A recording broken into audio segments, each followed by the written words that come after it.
नमस्कार, मैं हूं निकिता और आप देख रहे हैं सत्यहिंदी.com।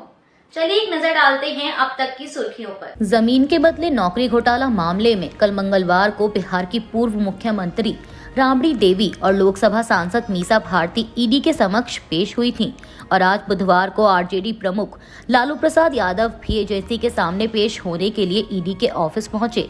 इस बीच ईडी की कार्रवाई पर टिप्पणी करते हुए बिहार के पूर्व उप मुख्यमंत्री और आरजेडी नेता तेजस्वी यादव ने समाचार एजेंसी ANI से कहा कि जब दिल्ली का चुनाव खत्म हुआ था तब हमने कहा था कि अब भाजपा की A to Z जो भी टीमें हैं या IT सेल हैं उनका काम केवल बिहार में है।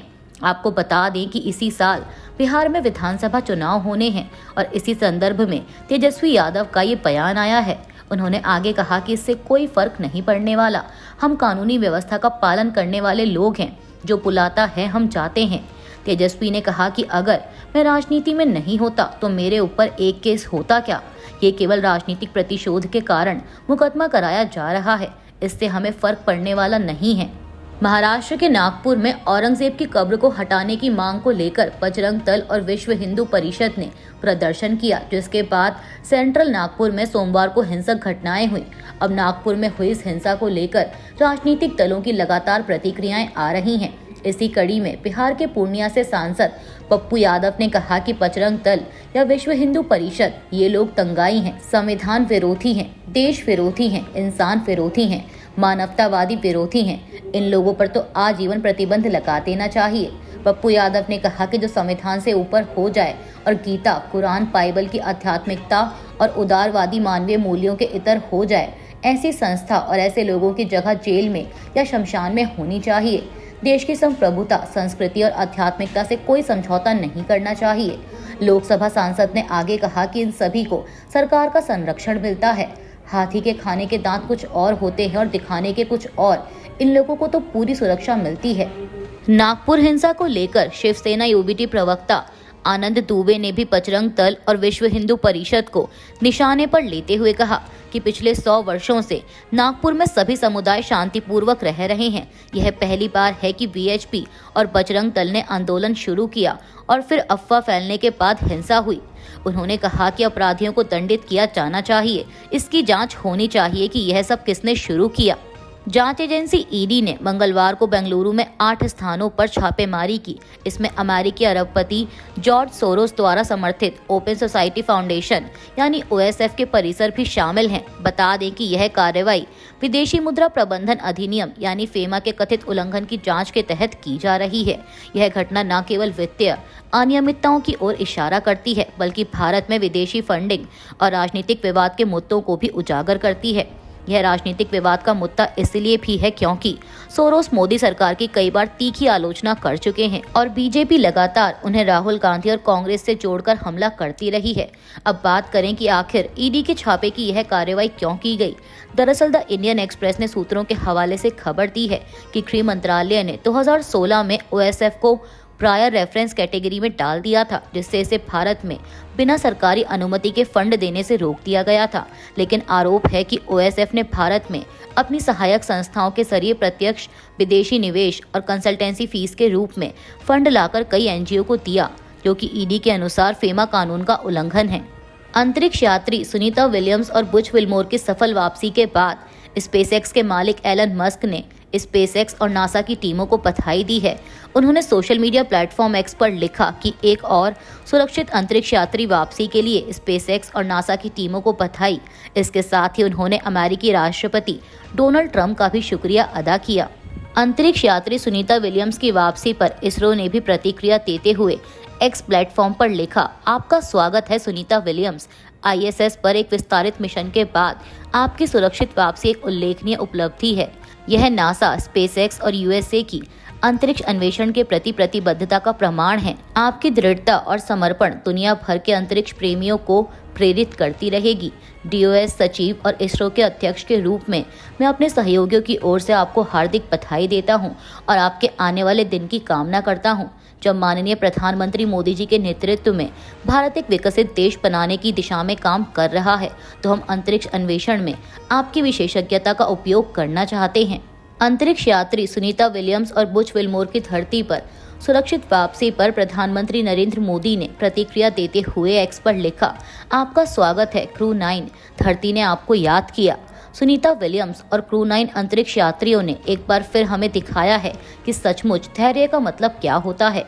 ऐसी परिस्थिति जिसमें कुछ भी हो सकता है, उसके सामने उनका अटूट संकल्प हमेशा लाखों करोड़ों लोगों को मोटिवेट करेगा। पीएम मोदी ने लिखा कि अंतरिक्ष से जुड़ी खोज का मतलब है इंसानी क्षमता की सीमाओं को बढ़ाना, सपने देखने का साहस करना और उन सपनों को हकीकत में तब्दील करने की हिम्मत रखना। सुनीता विलियम्स एक मार्गदर्शक और एक आइकन हैं। उन्होंने अपने पूरे करियर में इस भावना का उदाहरण दिया है। हम उन सभी पर बेहद गर्व महसूस करते हैं जिन्होंने उनकी सुरक्षित वापसी सुनिश्चित करने के लिए बिना थके काम किया। उन्होंने दिखाया है कि जब सटीकता जुनून से मिलती है और तकनीक दृढ़ता से मिलती है तो क्या होता है। पीटीआई की एक रिपोर्ट के मुताबिक मणिपुर के चुराचांदपुर जिले में जोमी और हमार जनजातियों के लोगों के बीच ताज़ा झड़पों में कई लोगों के घायल होने की खबर सामने आई है। एक अधिकारी ने बुधवार को यह जानकारी दी। रिपोर्ट के अनुसार मंगलवार देर रात को चुराचांदपुर शहर में दोनों समुदायों के शीर्ष निकायों के बीच शांति समझौते पर पहुंचने के कुछ ही घंटों बाद ये झड़पें हुई। ताज़ा झड़पें तब शुरू हुई जब लोगों के एक समूह ने शहर में जोमी उग्रवादी संगठन का झंडा उतारने की कोशिश की। रूस के राष्ट्रपति व्लादिमीर पुतिन ने यूक्रेन के तत्काल और पूर्ण युद्ध विराम के अमेरिकी प्रस्ताव को ठुकरा दिया है। मीडिया रिपोर्ट्स के मुताबिक उन्होंने अमेरिकी राष्ट्रपति डोनाल्ड ट्रंप के साथ बातचीत के बाद सिर्फ ऊर्जा अवसंरचना पर हमलों को रोकने पर सहमति जताई और 1 महीने तक चलने वाले व्यापक युद्ध विराम पर हस्ताक्षर करने से इनकार कर दिया। पुतिन ने कहा कि व्यापक युद्ध विराम तभी संभव है जब यूक्रेन के साथ विदेशी सैन्य सहायता और खुफिया जानकारी का आदान प्रदान बंद हो जाए। हालांकि यूक्रेन के यूरोपीय सहयोगियों ने पहले भी ऐसी शर्तों को खारिज किया है। साथ ही बता दें कि पिछले हफ्ते सऊदी अरब में अमेरिकी प्रतिनिधियों के साथ हुई बातचीत में यूक्रेन ने अमेरिका के 30 दिनों के युद्ध विराम के प्रस्ताव पर अपनी सहमति दी थी। अंतरिक्ष यात्री सुनीता विलियम्स और बुच विल्मोर 9 महीने अंतरिक्ष में बिताने के बाद धरती पर वापस लौट आए हैं। भारतीय समय अनुसार तड़के 3:27 पर 4 अंतरिक्ष यात्रियों को लाने वाला कैप्सूल फ्लोरिडा के तट के पास समंदर में गिरा। दोनों ही जब अंतरिक्ष यान से बाहर निकले तो उनके चेहरे पर मुस्कान थी। उन्हें धरती पर पहुंचने में 17 घंटे लग गए। उनके यान ने पृथ्वी के वायुमंडल में तेजी से दोबारा प्रवेश किया, जिसके बाद 4 पैराशूट खोले और उन्हें फ्लोरिडा के तट पर धीरे से नीचे उतारा गया। वहीं इस बीच नासा के वाणिज्यिक क्रू कार्यक्रम के प्रबंधक स्टीव स्टिच ने क्रू मेंबर की तारीफ की। आपको बता दें कि सुनीता विलियम्स और बुच विल्मोर ने 5 जून 2024 को परीक्षण यान स्टार लाइनर से ISS के लिए उड़ान भरी थी। वहां 8 दिन गुजारने के बाद उनकी वापसी थी, लेकिन यान में खराबी के कारण यह अटक गई थी। सुनीता विलियम्स की वापसी पर अमेरिकी राष्ट्रपति डोनाल्ड ट्रंप का भी बयान आया है। उन्होंने कहा कि मैंने जो वादा किया था उसे पूरा किया है। मीडिया से बात करते हुए राष्ट्रपति ट्रंप ने कहा कि प्रेसिडेंट बनने के बाद जब मैं ऑफिस में आया तो मैंने एलन मस्क से कहा कि हमें सुनीता विलियम्स और बुच विल्मोर को वापस लाना होगा। बाइडेन ने उन्हें छोड़ दिया है। ट्रंप ने आगे कहा कि अब वे वापस आ गए हैं, जब वो बेहतर हो जाएंगे तो वे ओवल ऑफिस आएंगे। वहीं अंतरिक्ष यात्रियों की वापसी पर व्हाइट हाउस ने एक्स पर लिखा कि जो वादा किया उसे निभाया। राष्ट्रपति ट्रंप ने 9 महीने से स्पेस में फंसे अंतरिक्ष यात्रियों को बचाने का वादा किया था। आज उनकी धरती पर सुरक्षित लैंडिंग हो गई है। एलन मस्क, स्पेसएक्स और नासा को धन्यवाद। इसराइल के प्रधानमंत्री बेंजामिन नेतन्याहू ने मंगलवार की रात कहा है कि इसराइल ने गजा पट्टी में हमास के खिलाफ पूरी ताकत के साथ दोबारा लड़ाई शुरू कर दी है। उन्होंने एक वीडियो जारी कर चेतावनी दी कि यह बस शुरुआत है। बता दें कि उनका ये बयान तब आया है जब इसराइल ने गजा में कई बड़े हवाई हमले किए हैं, जिसे लेकर इसराइल डिफेंस फोर्स ने एक बयान में कहा था कि वह हमास के आतंकी ठिकानों को निशाना बना रही है।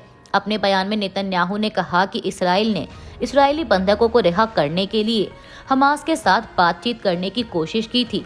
नेतन्याहू ने हमास पर हर बार प्रस्तावों को खारिज करने का आरोप लगाया। वहीं इस बीच हमास द्वारा संचालित स्वास्थ्य मंत्रालय ने बताया है कि इस्राएली हमलों में 400 से अधिक लोग मारे गए हैं और सैकड़ों लोग घायल हुए हैं। इस साल के अंत में होने वाले बिहार विधानसभा चुनाव से पहले एक महत्वपूर्ण कदम उठाते हुए कांग्रेस ने मंगलवार को दलित नेता राजेश कुमार को अपनी राज्य इकाई का नया अध्यक्ष नियुक्त किया है। बता दें कि औरंगाबाद जिले के कुटुंबा से दूसरी बार विधायक चुने गए 56 वर्षीय कुमार ने राज्यसभा सांसद और पूर्व केंद्रीय मंत्री अखिलेश प्रसाद सिंह की जगह ली। पार्टी की ओर से जारी एक बयान में कहा गया कि कांग्रेस अध्यक्ष मल्लिकार्जुन खड़गे ने राजेश कुमार को तत्काल प्रभाव से बिहार प्रदेश कांग्रेस कमेटी का अध्यक्ष नियुक्त किया है। कांग्रेस ने मंगलवार को सुप्रीम कोर्ट के 6 जजों के मणिपुर जाने के फैसले का स्वागत किया और इस संकटग्रस्त राज्य का दौरा न करने के लिए प्रधानमंत्री नरेंद्र मोदी की आलोचना की। पीटीआई के मुताबिक राष्ट्रीय विधिक सेवा प्राधिकरण ने कहा है कि जस्टिस पीआर गवई और सुप्रीम कोर्ट के 5 अन्य जज 22 मार्च को जातीय हिंसा प्रभावित मणिपुर के राहत शिविरों का दौरा करेंगे। इस पर कांग्रेस महासचिव जयराम रमेश ने कहा कि उनकी पार्टी इस फैसले का स्वागत करती है। कांग्रेस पार्टी ने दिल्ली के इंदिरा गांधी भवन में ऑल इंडिया कांग्रेस कमेटी के महासचिवों और प्रभारियों की बैठक की। इस बैठक में कांग्रेस अध्यक्ष मल्लिकार्जुन खड़गे और कांग्रेस सांसद राहुल गांधी के साथ पार्टी के अन्य नेताओं ने हिस्सा लिया। बैठक के बाद कांग्रेस महासचिव जयराम रमेश ने इसके मकसद के बारे में जानकारी देते हुए कहा कि आज बैठक में कांग्रेस के अधिवेशन पर लंबी चर्चा हुई, जो 8 और 9 अप्रैल को अहमदाबाद में होने जा रहा है। 8 अप्रैल को अहमदाबाद में ही कांग्रेस कार्य समिति की बैठक होगी और 9 तारीख को एआईसीसी का अधिवेशन होगा। जयराम रमेश ने कहा कि इसके अलावा 27 और 28 मार्च और 3 अप्रैल को नई दिल्ली के इंदिरा गांधी भवन में देश के सभी जिला कांग्रेस कमेटी अध्यक्षों की बैठक बुलाई गई है। यह बैठक कई सालों के बाद हो रही है। मुझे लगता है कि 16 साल के बाद हो रही इस बैठक का मकसद जिला कांग्रेस कमेटी को और मजबूत करना है। अभी के लिए बस इतना ही। बाकी की खबरों के लिए बने रहिए सत्यहिंदी.com के साथ।